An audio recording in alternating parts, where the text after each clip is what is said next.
Alright, in today's video, I'm going to go over the difference between a virtual assistant, a tech VA, and a operational specialist. The reason why I wanted to create this is because I'm a visual person. I like to see things for it to click. And I think this is going to be very helpful so you can see the difference between the different roles. And this is kind of like the journey that I went through to become a fractional director of operations for online digital businesses. So let's get started. All right, hopefully you can see my screen here. And as an online service provider, there are other services that you can offer. But a lot of my content is it's based off of what I know, what I have done, and what I'm currently doing. And that's what I'm sharing. So I'm going to go over these 3 different roles, what their main focuses are, the key tools that they use, who it's best for, and then the starting monthly income, just based off of, again, my experience. Now, if you don't know my story, there's a video that I'll link above that you can check out, but I've been in the online space for a little bit over 6 years now. I started before my daughter was born. She's gonna be 6 in June. That's how I kind of gauge how many years I've been doing this.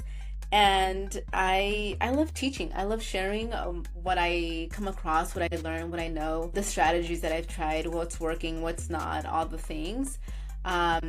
Down in the description, there's a couple of guide ebooks, checklists that you can download, and it's completely for free if you're interested in learning more about how you can do this yourself. So first, I'll start with the virtual assistant. Now, a lot of people usually start as a VA, and I think it's the easiest entry point into the online space because a lot of people, whether they're solopreneurs, whether they're, any business, they need virtual assistants, right? And it's even better if you specialize in something. But most of the time, their main focus is on doing general administrative tasks where you hand them a list of, SOPs, standard operating procedures, and they do them. So they're task doers, right? You give them a list of tasks and they do them.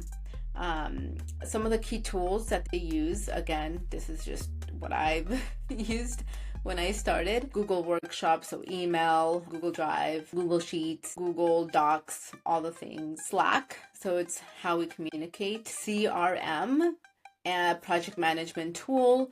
I'm not going to go into the detail of them, but a CRM could be like or HubSpot. A project management tool can be like Asana, ClickUp, or Trello. Trello is super beginner friendly. Being a virtual assistant is best for someone who likes to do admin work or just wants to work a certain number of hours in a week or in a month, and they just want to make a couple thousand, a couple $100 a month. They could do this part-time. Obviously, they could do this remote. And for the most part, a lot of these are hourly based. So when I first started as a virtual assistant, I was like, as long as I can make 20 bucks an hour, I'm good with that, or 25. And that was easy for me to get because I had some experience doing administrative tasks.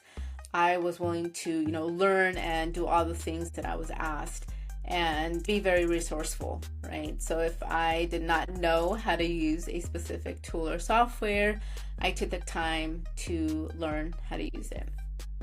So being a virtual assistant, super beginner friendly, and it's a great place to start. After that, I was like, oh my God, I really enjoy the back end, the operations, running the business, the day-to-day. But really, the thing that intrigued me was the tech and the systems.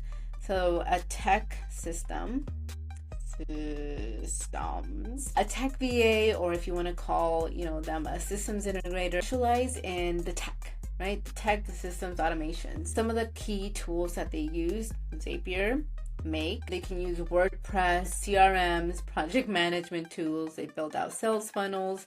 They kind of make these different softwares talk to each other. It could be also a email marketing tool, spreadsheets, creating the automations, all the fun things when it comes to tech. If you're not really sure about this, it's kind of like in the corporate world, it's like your IT department, right? Like troubleshooting, like, hey, I can't log in, they reset passwords, all that stuff. So it's a little more than that, a little bit. So tech VA, systems integrator. So many names out there.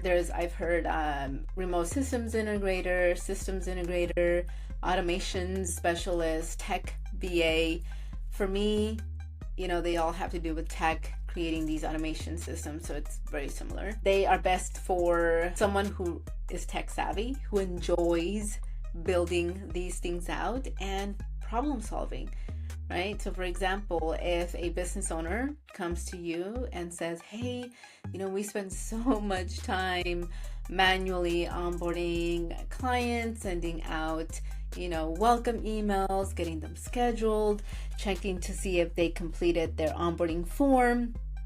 Is there anything that you can do to automate some of this? And yeah, there is. So you're gonna, create a nice workflow, like, okay, we can do this, and make it. A lot of these roles are retainer. Very rarely do I see someone charge or someone get paid hourly, but for the most part, they're on a retainer basis.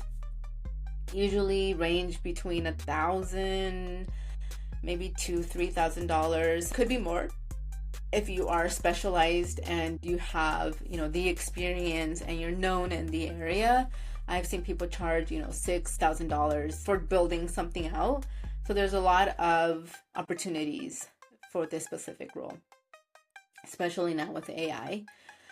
And my personal favorite, operations specialist, if I can spell specialist, is someone who loves all things business and strategy, right? There's also a role called a OBM or DBM, a digital business manager, online business manager. I've seen online operational manager.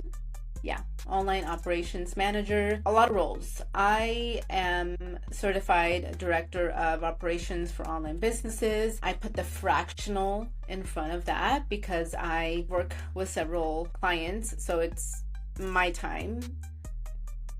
I work with several clients, but again, for me, this is a more high-level strategy. You're partnering up with the business owner to execute on their vision. That's the ultimate goal.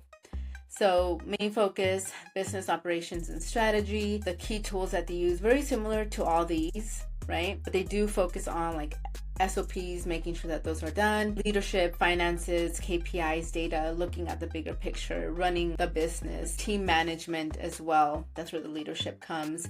So if you have experience managing people, managing teams, maybe you were a supervisor at one point, this is the role that I would recommend for you. This is best for someone who's process driven, who likes to see the bigger picture, likes to mastermind with other people. I love doing that with clients, and who likes planning as well, because you sometimes have to plan out a project, and that's where you use your project management tools and help with launches, things like that. A starting salary for someone like this depends on the experience, I will say, but on the lower end, I'd say maybe $1,500 to $2,000 a month. It can go up to $5,000 a month, and this is per client, right? A lot of these are per client. Again, this can range to depending on your experience and who your clients are.